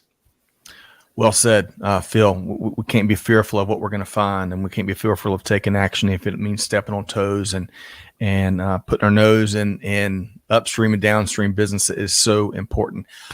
Tim, again, I wish we had a couple more hours here, but I want to, there's so many great comments I can't get to, but hey, folks, if you can't donate today, That's okay. We'd love for you to join our efforts to get us over that $15,000 mark that we're going to be writing that check to Hope for Justice. But also pay attention to hopeforjustice.org. There's so many great things that the nonprofit programming is doing. Tim and the whole team, they're highly rated by all the third-party nonprofit evaluation teams across the world, because it's all about smashing these issues of our time and pulling those folks out of situations that they can't do them for themselves, and making sure we don't have a global business ecosystem that unfortunately facilitates that more. So the first step is awareness. Tim, I'm going to give you the final thought before we thank you for your time. Yeah, and I say this quite often, but I say most people who are held in slavery across the globe don't need people to cry about this issue. We need people to take action. And I think everything that you've said, Scott, Kelly, and Philip, across the board is bang on where we are, that we need businesses to take action in this issue. And we need people to just kind of stir themselves from a place of apathy into action. And by doing that, we will see the world change. Well said. Tim, thank you for your friendship. Thank you for your vision. Most importantly, thank you for your action and your challenge to the rest of the world that Kelly, Phil, and I are all going to take back to our respective networks, because it's about stepping forward. So thank you, Tim Nelson, CEO with Hope for Justice. Thank you, sir. Kelly, Phil, wow. Wow. That's. I wish I was more eloquent in all situations, but certainly in that scenario when Tim issues such a just something we all need to hear and act on, right? Okay, so a lot of comments there. I wish I could get all of them. We knew Tim would bring it, along with Kevin and Greg, and Liesel's going to be joining us here in a minute. But really appreciate what they're doing at Hope for Justice, folks. Hey, be aware first. Get aware and then take that action. Okay, so I've got to move us, fortunately to the next award, because really, when we think about what the next award is, Phil and Kelly, it's about deeds, not words, right? It's about deeds, not words. Raise your hand, Phil or Kelly, and the rest of y'all out there, if you're a big fan of lip service leadership. No hands raised, right?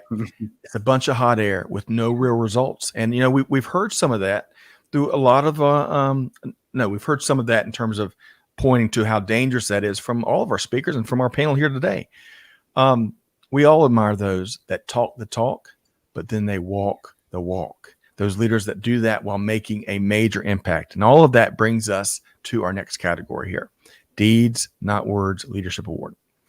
So I want to name, I think I'm going to go ahead and name our first winner. And then I'm going to share some bullet points about him. And then we're going to hear from them. And then we've got our second winner. And this is quite a 1-2 punch. So our first winner for Deeds Not Words Leadership Award is, Phil, drum roll please, or that clapping track maybe, Mike McDermott, Chief Global Supply Officer with Pfizer. Now get this, a few highlights. Mike leads a global manufacturing and supply team of some 30,000 colleagues and contractors, 300 suppliers, 39 Pfizer global manufacturing sites. Now, Kelly and Phil, as y'all both know, we've talked about this, Mike and his team did the impossible during the pandemic. They found a way to ship more than 3 billion doses of the COVID-19 vaccine to 178 countries thus far. And they had to move mountains to do it, including successfully manufacturing the first FDA-approved vaccine and distributing it with a 99% success rate. Wow. Mike's team also had to find innovative ways of getting a temperature-sensitive vaccine to all corners of the world. We all know that, right? But while tracking each shipment to ensure viability. And all of that adds up to the largest expansion of manufacturing and distribution operations in pharmaceutical history. So for that action-based leadership and a whole lot more, we're very pleased to name Mike McDermott with Pfizer, one of our Deeds Not Words Leadership Award winners. Let's hear from Mike. Hi, my name is Mike McDermott, Chief Global Supply Officer at Pfizer, and I'm honored to accept this award. In March 2020, in the earliest days of the pandemic, we realized we needed to not only develop a safe and effective COVID-19 vaccine, but we also had to quickly, safely, and efficiently manufacture hundreds of millions of doses, condensing a process that usually takes years into a matter of months. We also needed to deliver doses worldwide, facing shipping and delivery challenges we never tackled before. But our team rose to the challenge in ways we never thought possible. And we have now shipped more than 3 billion doses of the vaccine to 178 countries, from the Middle East to Europe and Africa to Asia. I'm accepting this award on behalf of our 30,000 colleagues and industry partners who have demonstrated courage and excellence and worked tirelessly to deliver breakthroughs that change patients' lives. I'm excited to say that the learnings of the past 2 years are just the beginning. We're harnessing the next generation of technology and innovation to make our manufacturing operations among the smartest and the fastest in the industry. And we have amazing colleagues who make the impossible possible every single day. These past 2 years have proven that the future is anything but predictable. However, what gives me confidence is the power and resilience of our manufacturing system and our PGS people. We've been put to the test and now know that we can deliver when the world needs us most. Thank you so much. Wow. Big congrats and thanks to Mike and the entire Pfizer team and ecosystem. We're probably a minute or two behind. Just a heads up to the folks still in the green room. Looking forward to sharing your stories. But I gotta, Kelly and Phil, I gotta get y'all to weigh in just really quick on Pfizer. It is so cool to be part of a global supply chain and procurement community when that's the noble mission that these folks are acting on. Kelly, your quick comment. Sure. I mean, supply chain did ourselves proud over the last couple of years. I still remember watching the videos of whether it was FedEx or UPS, watching those initial shipments be moved out. It was a worldwide news-making event. And I think even if we didn't directly put hands on any of those boxes or help get the vaccine into vials, every single part of us, one of us in this community played an important role. So that's really what we're celebrating today. Excellent point. And just that pictures and images of the last couple of years of folks, bringing food out and celebrating their delivery drivers. That is what life's all about. Phil, your quick comment. Has there ever been a supply chain initiative that had such an impact on the world? Mm-hmm. Talk about building the plane while you're in the air. Because as Mike said, a lot of things, they were challenges that nobody knew how to overcome because they'd never been faced before. And they did it, and look at the impact that they've had globally in being able to do so. It's probably a little known fact. I used to work for Pfizer back in the day, and so I've seen behind the scenes what goes into doing some of the things that they did. And usually that's a multi-year, even a decade kind of adventure rather than pulling this all together in a matter of months. So fantastic kudos to all the team. Well said. Okay. Well, if there's any reason to be over by a couple minutes, it's because we want to spend more time on these remarkable stories. And this next one is the same. It is the same. So our second winner of our Deeds Not Words Leadership Award is Lade Araba, co-founder and president with the Viziola Foundation. Now, to fully appreciate all the incredible work that Lade has led, we got to level set a bit. It's one of my favorite words, evidently, isn't it, Kelly? The rate of unemployment in Nigeria is a staggering 33%, while youth unemployment stands at 53%. Female youth unemployment is estimated at 34%. In addition, get this, 47% of Nigerian university graduates are unemployed due largely to the mismatch. Here's that delta again, the mismatch between skills, their skills, and those sought by employers. Many employers report difficulty in finding local candidates with the requisite technical skills, and that leads them to resort to hiring expats. Moreover, only 10% of women work in technical roles there, I believe, in Nigeria. So after a few personal and journey-shaping experiences, Lade leaned into this challenging current state of affairs. Intent to drive effective change, Lade went to work to ensure opportunities and access for others, especially young girls and female entrepreneurs. She co-founded the Viziola Foundation to help address the low numbers of skilled STEM professionals in Africa, especially the low number of women pursuing STEM careers. Kelly and Phil, in just the last few years, Lade Araba and the Viziola Foundation have opened their doors to over 8,000 girls and female entrepreneurs, helping them to develop their skill sets, their awareness, get jobs, advance in their careers, really changing lives to help create more opportunity for all these wonderful folks, all while shaping and developing the workforce in Nigeria and beyond, really across the continent. So for that action-based leadership and a whole lot more, we're pleased to name Lade Araba with the Viziola Foundation as one of our 2 Deeds Not Words Leadership Award winners, because she and her team are a GSD. They're getting stuff done with life-changing impact. So let's hear from Lade.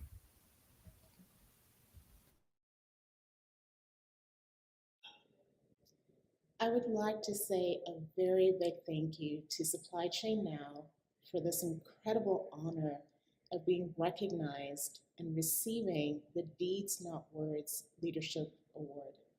On behalf of all of us at the Viziola Foundation, we are immensely grateful and we thank you for your support and belief in our mission. Thank you for your support and believe in our mission. So if I can ask, I'm going to get a quick comment from Kelly and Phil, only because we're a couple minutes behind. But if I can, big thanks. First off, Amanda, Chantel, Catherine, Clay, the whole production team is helping to make today's event happen. If we could drop the Viziola Foundation's link in the comments, that'd be great, because I need your support too. Phil, let's change up a little bit. Phil, your quick thoughts there. Well, talk about taking action, seeing a problem, being passionate enough about wanting to do something about it and taking action. And that's what I really took away from that, and full credit to Lade for doing that and providing opportunity for those, and a voice and advocating for those that couldn't do it for themselves. So huge kudos. Completely agree. Kelly? I mean, it would have been difficult enough just to defy the odds and be successful in tech in her own right. And instead of just doing that, she stuck her foot in the door and helped others through. So congratulations, Lade. Well deserved. Awesome. I completely agree with both of y'all. It's so rewarding to be able to bring these stories to our ecosystem here. And folks, reach out to them. Make sure you get connected. And if you can, it'd be great for y'all to help find a way to support the great work they're doing. Okay. So big thanks to Mike and Lade. We got to move right along. So Phil and Kelly, guess who we get to welcome in here this afternoon? Somebody good, I hope. All these folks are good. How could you? I just want to sit back and, again, grab my Diet Coke and popcorn. Going on here, Kelly? Maybe it's Scott's mom. Hey, that'd be something. But as we're coming down the home stretch, I want to welcome in our dear friend, the startup whisperer and colleague, Mr. Greg White. Gregory, how you doing? I'm doing great, and I'm glad and relieved to be a part of this, and that you guys took all the weight. So thank you. Seriously, you are doing a fantastic job. We're bringing light to important topics, and of course, to the great performance, and to those doing good in the supply chain. So really important work we're doing here.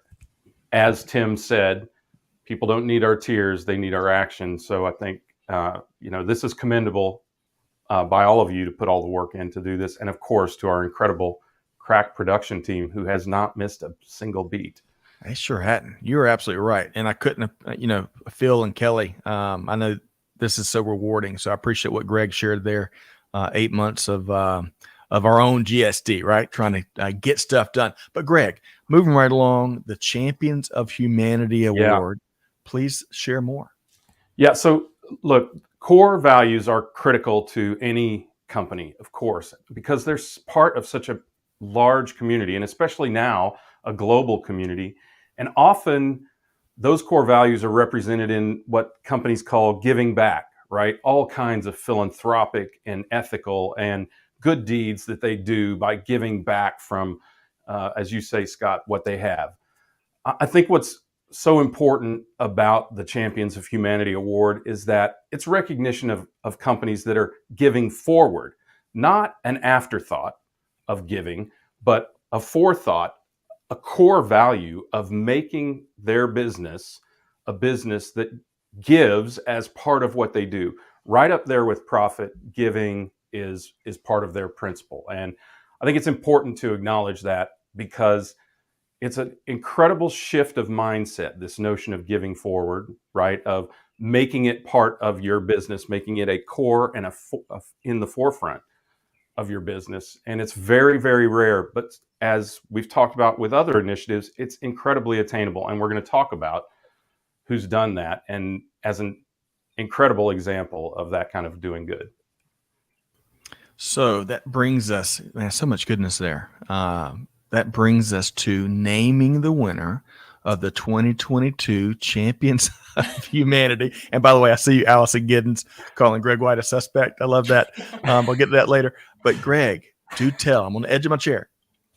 Vector Global Logistics is the winner of this year's Champions of Humanity Award. And if it's okay, Scott, I'd love to share some of the volume of what they do. First of all, Enrique Alvarez, very core part of what we do here, runs our supply chain in Espanol series, and they do a lot of work in Latin America and globally. They are a non-vessel operating common carrier in VOCC, and that means they touch a ton of containers around the world. And what they do is they donate meals for every single container that they move around the world. And that has, understand this is a small company, but that has created 1 million meals for Kenya and the Dominican Republic and other countries where they are actually feeding the needy in the countries that they service in many cases. Now think about any company talking about doing 1 million of anything. I mean, pick any large corporation in doing that. And this is an initiative that Enrique and his team have put so in the forefront of their business that it is part of what you order effectively, which you don't pay for, by the way, when you have a container shipped by Vector Global Logistics. I think that's really important. Every single one of their offices gets to pick their initiatives. In Mexico, they serve families with children with cancer. In Chile, they serve families with special needs, and they've made big numbers of impact all over the world. 36 projects in Chile. They've served 28 families since 2021 in Mexico. And of course, they've partnered with MAP International to provide medicines, $804,000 worth of life-saving medicines contributed by Vector and their accomplices. What should I say? Their partners, right? They are accomplices in good. That is a huge number. So I could say more, and I would if Scott would let me, but he's limited my time here. So maybe we ought to hear from the team at Vector Global Logistics about what they have done.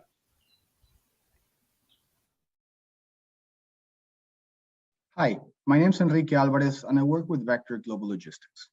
Vector is a very unique, results-based company with a passion to give back. At Vector, we believe that a few caring individuals can and will change the world. And that's why this award means so much to us. It validates who we are and also why we do what we do. So thank you so much to the Supply Chain and Procurement Awards for giving us this amazing award, and we're humbled and privileged to receive it. But please, make no mistake.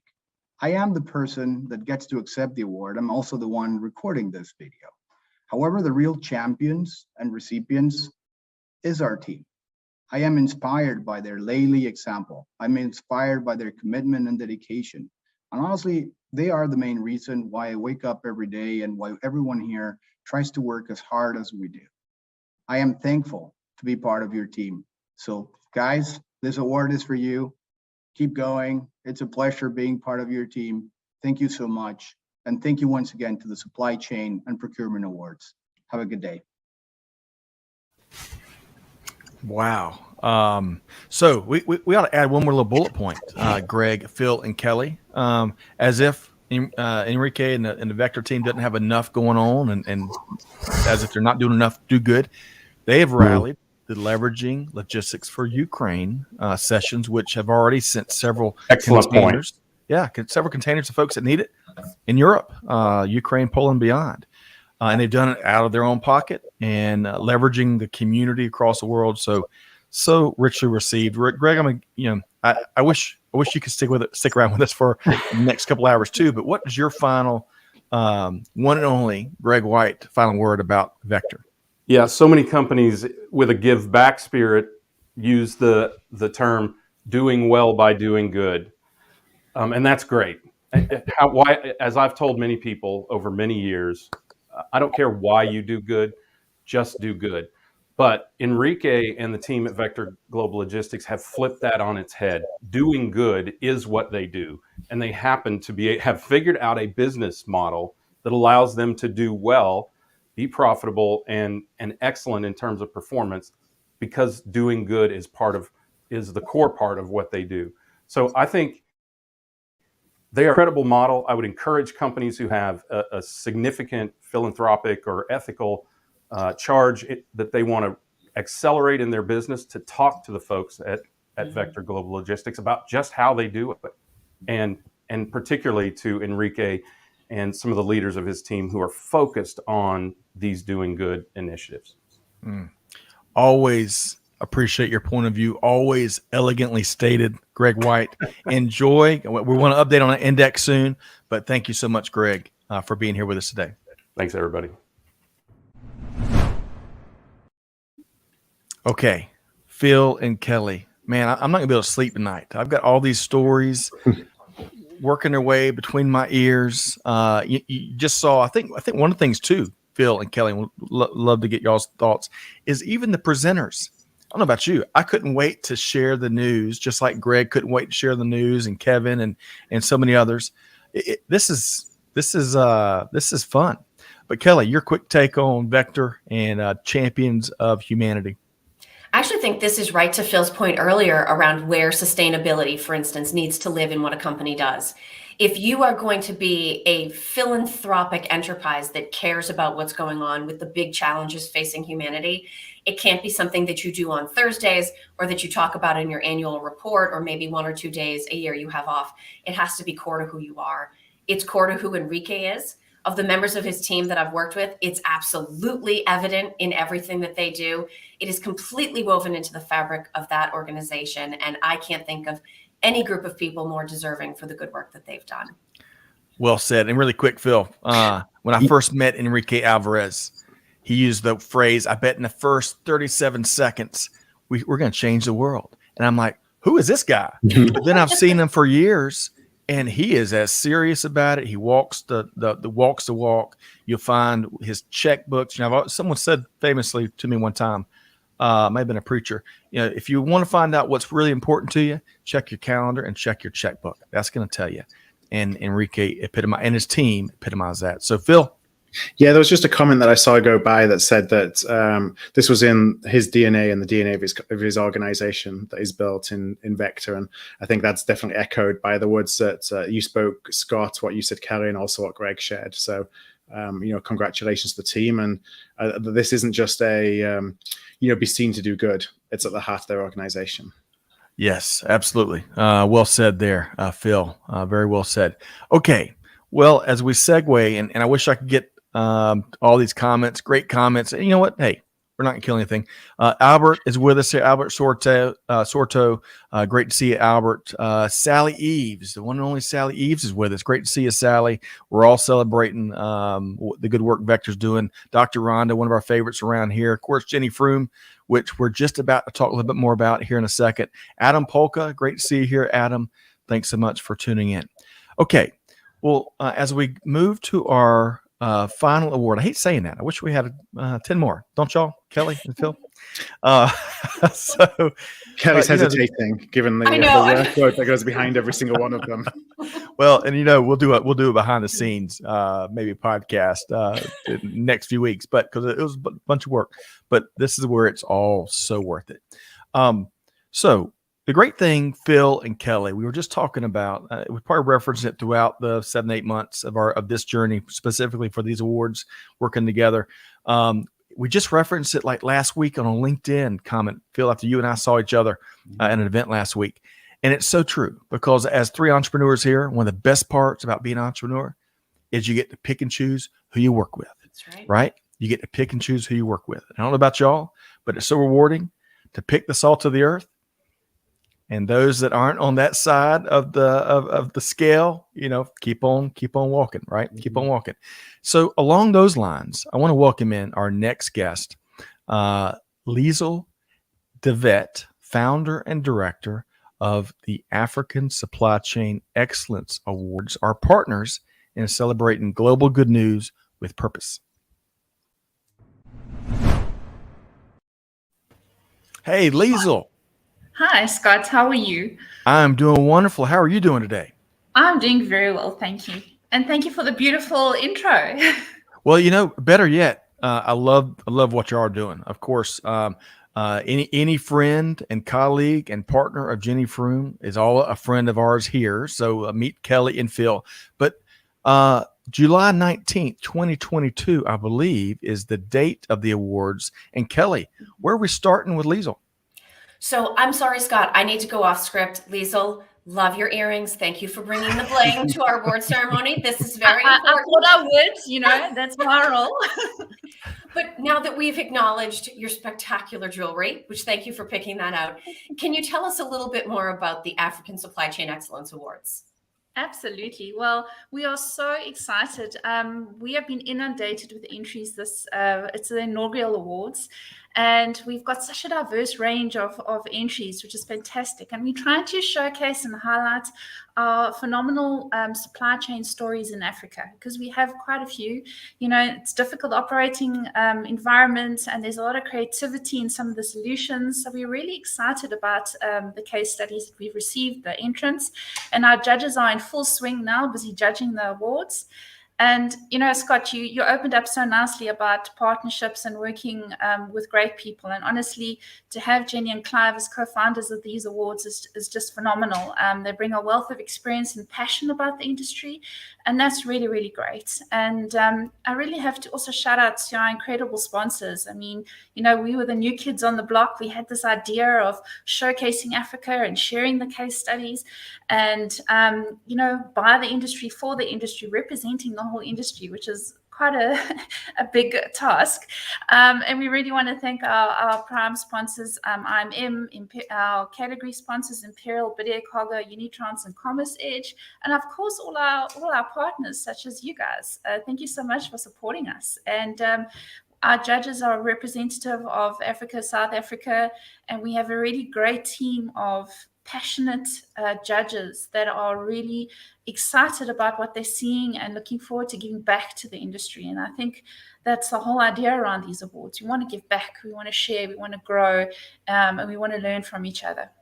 Yeah, so well said. And I hope I don't get in trouble by saying this. I might, but you don't create an award show to become a millionaire. You create it because you want to give and give and give, and you're passionate. So, Liesl, when we were talking about your judges, that really resonates with our team here, folks here and behind the scenes. So thank you for sharing. Hey, really quick, before Liesl, we move forward, because we're going to talk about our final award category, I got to give a quick shout out. Dave Maddox, we've talked about the pedigree of our awards here, and the first couple of years of our awards would not have happened without Dave. So Dave, big shout out to you. Appreciate all that you do for industry. Okay. So Liesl, this is one of my favorite awards. All these are my favorite awards, but which one are we talking about here with your appearance? So we're talking about the Unsung Hero Award, and I absolutely love this category. I'm so glad I'm getting to present it. We're talking about Rose Martin, who joined WinTech Inc. back in 2021 as a quality coordinator, in a role that is often overlooked in global supply chain. But she rolled up her sleeves and went to work, and she made an immediate impact in jumpstarting the quality department's evolution into a well-oiled machine. And within a year, thanks to Rose's leadership, the time required to check first-run parts would be decreased by an impressive 40%. Rose is never one to sit on her laurels, as she constantly pursues continuous improvement in all that she does. It has been said that Rose's unique, organized, linear way of thinking is only matched by her willingness to step outside the box and be brave enough to make creative recommendations to her peers and to leadership.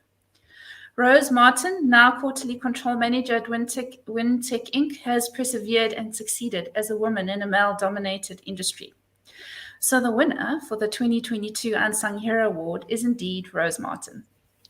Wonderful. And I appreciate what you shared there. That is the tip of the iceberg. Before we share the video, really quick, Phil, I'd love for you to weigh in. We all love our unsung heroes, right? Yeah, and congratulations, of course, to Rose. But I also want to give a shout out to the millions of unsung heroes that are coming to work every single day, who perhaps don't get recognition or the recognition that they feel they deserve for the work that they do in organizations across supply chain, across procurement, because, there are so many people out there that are doing great work. And long may that continue. That's what drives our professions forward. That's what we love about our professions. But specifically today, of course, congratulations to Rose. Agreed. So with all that said, hey, let's hear from Rose Martin herself. Unsung heroes are all around us. They are as silent as a little mouse or as unnoticeable as a shadow. They fly under the radar of praise and have just one mission, in that they tirelessly work to promote change and encourage progress. They are some of the hardest workers you will ever meet. Their praises are seldom heard, but their effects are always noticed. I was honored and humbled to have been nominated. I am proud that my name is listed among the names of so many others that work hard every single day to do what I do. From the bottom of my heart, I appreciate the recognition, but my work is not complete. I see opportunities for change every single day. I plan to keep working to improve my department and move my company forward. I would like to thank Allison Giddens for the nomination and for the acknowledgement of all my hard work. This is an extremely proud moment for me, and I am honored to be listed among the names of so many others that do what I do every single day. I will cherish and honor this moment forever, and I thank you. Wow. That makes, I don't know about you, that fills my heart. Liesl, Phil, and Kelly. Liesl, couple of final questions here. First off, respond to that message that from Rose, and especially that one where there's always opportunity for improvement. We heard that a lot from Gina to Tim to a lot of our presenters and a lot of the award categories. What'd you hear there, Liesl? I just love the attitude and the creative thinking and the humbleness of Rose. We've been talking a lot about sustainability and purpose-driven supply chains and ESG factors. I mean, none of these things will be able to be realized if we don't have these kind of practitioners that think out of the box and be creative and see how do we do things differently? How do we do it better? And so I'm really inspired by her story, and I hope it inspires everyone else to do things better. Completely agree. And hey, she mentioned Allison Giddens. That's one of our favorites around here. She's a guest co-host, but she also leads WinTech. Allison, much like Rose, evidently, is always doing something for others. She is so active in the community, and we're proud to call her a friend. So make sure you're connecting, following, and engaging with Allison Giddens. Okay. So, Liesl, final question for you is, how can folks learn more and get involved, whether they want to sponsor or nominate or just participate in the Africa Supply Chain Excellence Awards? Where do they go? The easiest is to go to our website, www.ascea.co.za. That's ASCEA. We can drop it in the comments. I'm sure Jenny will drop it in the comments for us. And please go in there and have a look. And our event's on the 19th of July, and we'll also be streaming it.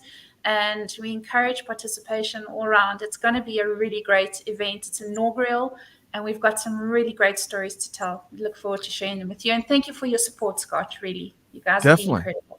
Well, hey, me and Kelly and Phil and our teams and the awards here, and we pick and choose our partners. And like the old third grade Valentine we've all gotten, I choose you. Yeah, Kelly had to do that. But kidding aside, Liesl, really, I love what you are doing. And we got to do a quick shout out. Charmaine, thank you, Africa Supply Chain Excellence Awards, for recognizing what procurement specialists are doing in Africa. So well said, Charmaine. And of course, I've heard about Claire Fincham. Jenny speaks highly. Claire, your ears have been burning. I appreciate what you're doing as well there, Claire. And final word, Liesl, you know Claire and Charmaine here? Absolutely. Claire is our well-oiled machine. She helps us so much on our awards. And thanks so much for her amazing, incredible work that she does as well. Wonderful. Well, big thanks to all of what that you're doing. Thanks for joining us here today. Liesl DeVet with the Africa Supply Chain Excellence Awards. Thanks so much, Liesl. Thanks, guys. Thank you so much. All right, and they're coming around the stretch. 11:50. Kelly and Phil. I can't stop talking. I want to hear from y'all, but really, this is why we set out to do this from that very first meeting. And as we kind of go around the horn here, I want to get y'all's final thoughts. And Kelly, let's start with you. Sure. So I think the big thing, and this is a little bit of a behind the scenes, but I think I can share this. When we got feedback from the judges about the awards, we would hear incredible things like, wow, these guys are innovating with end-to-end logistics, or wow, these guys are impacting the environment or showing their leadership through incredible deeds. We heard all kinds of things about that. But it was Rose Martin's nomination that brought out the human response from our judges. On that front, we got responses like, I love Rose. I want to work with Rose. I want to hire Rose. So there is something about that person. We all know the value of that person. To your point, Phil, to all of the unsung heroes out there, truly this moment is sort of for all of you. Everybody knows somebody that plays that critical, pivotal role in an organization. And I think we all recognize it when we see it. Nothing would be the same without all of the Roses of the world. Wow. Nothing would be the same without all the Roses of the world. That is so true in so many different ways and levels. Phil, some of your final thoughts. Yeah, I think when we set out to bring this awards program together, it was all around, showcasing the wonderful work that individuals within our profession do, whether that's being innovative or taking actions, and to help really inspire. It comes back to something Kelly said right at the beginning: inspire the art of the possible. There was a number of things that were said throughout the day, and one of the things was, and I think it may have been Tim, that we probably have more power than we imagine or realize to actually take action and to drive change. And however we apply that, we can apply it in to a process that's broken at work, to how do I help my company and organization think about modern slavery. There's such a spectrum on that, but never feel like you're in a position where you can't make a difference. And I think that's one of the things that's really come out of today from all the great award winners and the stories that we've heard. So true. So very true. Folks, I got to share this. Allison says, you could not hire her. He is ours. So I love that. Take good care of her, Allison. We love her. That's right. And Tony points out there's always room for improvement, right? Tony says next year we're going to find a way to have a reverse logistics category. Absolutely. Absolutely. I would argue, Tony, and we'll grab breakfast and share more, is Inmar Intelligence. What a wonderful reverse logistics and beyond story and representative. So, but Tony, keep the feedback coming. To all of y'all, keep the feedback coming. We're going to be talking about 2023 soon. But as we wrap here, Phil and Kelly, I'm going to share just a quick thought, but let's make sure folks know how to connect. Both of y'all have full plates and then some. It's overflowing.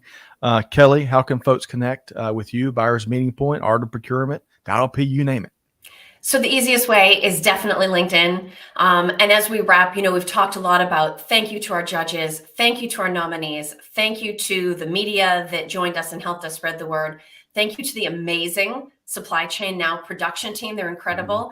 And the one person we have not named, who's an absolutely incredible part of this, thank you to Joshua. These videos and graphics have been amazing. Thank you to Amanda for staying calm and holding down the fort. Thank you to everybody that played a role behind the scenes. And I'm glad that so many people from the procurement and supply chain community have joined us today. This event has really gone beyond what I think any of us have hoped it would be. Amen. That's all I know to say to what you just shared there. Phil, how can, and Kelly, wait a second. Kelly, how can folks connect with you though? Oh, LinkedIn and then Dial-P. Please listen to Dial-P. Check out Buyer's Meeting Point. Vit me at Art of Procurement. I'm actually pretty hard to miss. So LinkedIn's a good place to start. Wonderful. And Phil. Yeah, in terms of connecting with me, the same really. Look up on LinkedIn. I noticed that there's a number of folks today already who have been connecting with me. So thank you so much for that. That's probably the easiest place to find me. The website for Art of Procurement, which is really where we talk all about helping procurement professionals to think differently. We help to inspire them to change, give them the roadmaps to do so, is artofprocurement.com. and anywhere you find your podcasts at Procurement. It's just that easy. It's just that easy. I really appreciate our partnership. There's been some good days and some tough days, which you should expect some tough days if you're trying to move some mountains from time to time. And by the way, I'm going to wrap this. Paul, this is so wonderful. Congratulations, everyone. Excellent program. Proud day to be part of the supply chain industry. Paul, 100%, which I've heard is a thing these days. Inspired by the collective work, he says, and values-driven procurement programs of so many top-performing organizations. Paul, wonderful. And thanks so much for your kindred spirits. Yeah. All right. So as we wrap here today, I want to echo what Kelly and Phil said. Congratulations to all the nominees. Big congrats to all the winners. Big thanks to our judges, our partners, our respective teams. Of course, to Gina and Trisha and the Coupa team. Appreciate y'all supporting our efforts beyond, financially, but being here and sharing your message, that attacking that delta, between, in my words, a lip service and getting real results. Gina, that was worth the price of admission. Big thanks, folks. You don't see what Phil and Kelly and their teams have done. It has been certainly a big investment of time and passion, of emails and Slacks. I think we sell them the front end. Lots of that, lots of Zooms. But big thanks to Kelly Barner with Buyers Meeting Point, Phil Addison with Art of Procurement, our production team. We mentioned Tim Nelson and our Hope for Justice team, bringing it home, hitting a home run. But more importantly, leading by example while inspiring and challenging all of us to do more. That Hope for Justice justices, say that 5 times fast, incredible ability at pointing that powerful shining light on several key issues of our time and challenging us to walk through and do something about it. But that's a wrap. We're going to have to leave it here. 11:56, 4 minutes to spare for the 2022 Supply Chain Procurement Award. Stay tuned, as I mentioned, for upcoming news about next year. We might want to take a breath before we do that. But in the meantime, folks, hey, let's keep it going. There's some powerful momentum at play here. And we all know it's going to take real leaders willing to drive action, to do good, to give forward, and to be the change that's needed. So let's roll up our sleeves and get to work. We'll see everybody again really soon. Thanks, everybody.